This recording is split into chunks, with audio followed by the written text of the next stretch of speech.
Here's my salvage lineup. There was another one, but that's been sold now. So these two came off a Copart. This one's a Cat N. This one's category U. And the other one was a Cat N. And that's a Cat N. This one was my vehicle that somebody went into and I bought back off the insurance company. But these two was from Copart, and so was the Nemo. So we're in the A class, and there was something that I was keeping an eye out when I was checking through Copart, and obviously we could see the car was running and it had no faults, no engine lights. However, when we got the car, it did have a fault. The turbo had gone, and actually the propeller had snapped off and gone down into the cat. So this was running and driving, but it had no power, and that's why I believe they blanked out the engine management light. So, you know, not everything is what it appears. I don't believe it was Copart, because actually I believe this car was an insurance claim, because the damage on the car was actually old damage. You could see that the bumper was cable tied up, there was rust in the door, so I think they obviously just realised that the car wasn't worth putting a turbo on, getting everything back up how it should have been. So they obviously just decided it was cheaper to put it through their insurance as a write-off, which it was never in an accident, I'm pretty sure of that. But we didn't know at the time. Well, even if we went to look at the car, we wouldn't have been able to drive it to know that the turbo was out. It did start, it did drive. However, we had to have a turbo put on. We had to even have the sump taken out and cleaned out because of lack of servicing. We got no service history with this car whatsoever, which is not really good. We'd be better off with part service history. The other two vehicles still don't have service. So with my Golf, that was a category U that I had my suspicions about, because why would somebody just put that car in Copart on a Cat U?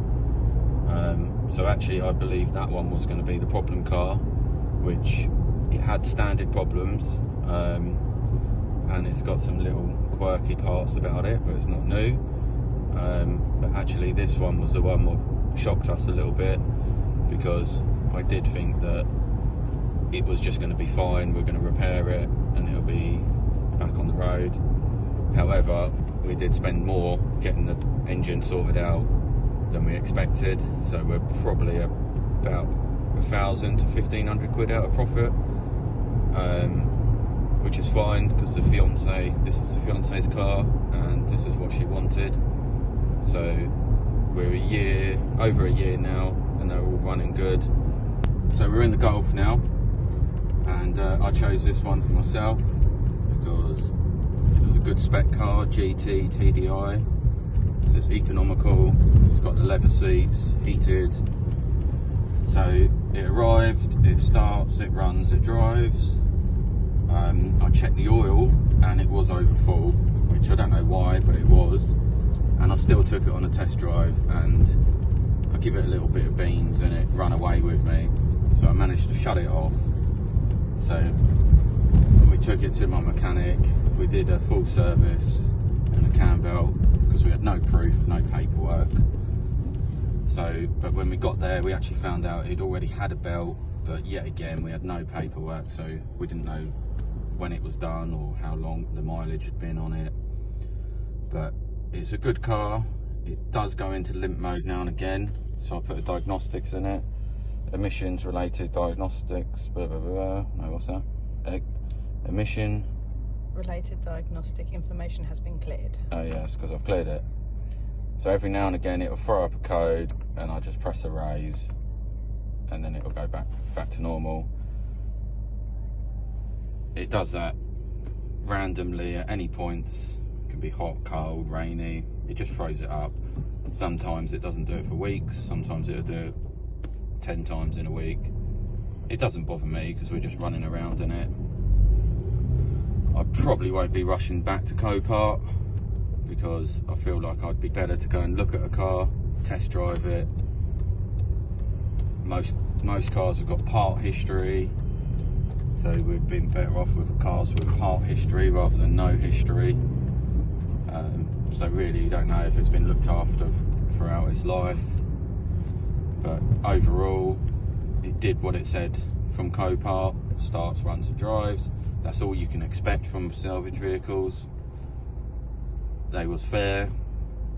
I don't think it was Copart. I think people just can't be bothered to fix their cars or maintain them properly. Move on to the Citroen Nemo now. On arrival, it starts. I could only drive it around my yard a little bit, so I got it in the garage, did the repairs on it, waited for the logbook, which is also a bit of a pain in the bum because you have to wait 6 weeks for the logbooks on all of them. Lucky enough I've got trade plates, so I could move them all on trade plates, etc. But the fiance couldn't drive the Mercedes until she had got it insured and taxed. Once I checked over the Nemo, I needed pads in it, which is fine. The top mounts had gone, which is fine. They are common on them. However, once I actually got it onto the road, I realised the clutch was slipping. So obviously I couldn't sell it with the clutch slipping, so I had to put a clutch in it. Now there was a profit in the Nemo. It was around 1,500 quid profit, but that's after repairing the front end, getting the clutch done and a full valet, etc. So there's not a huge amount in it, but it was worth doing.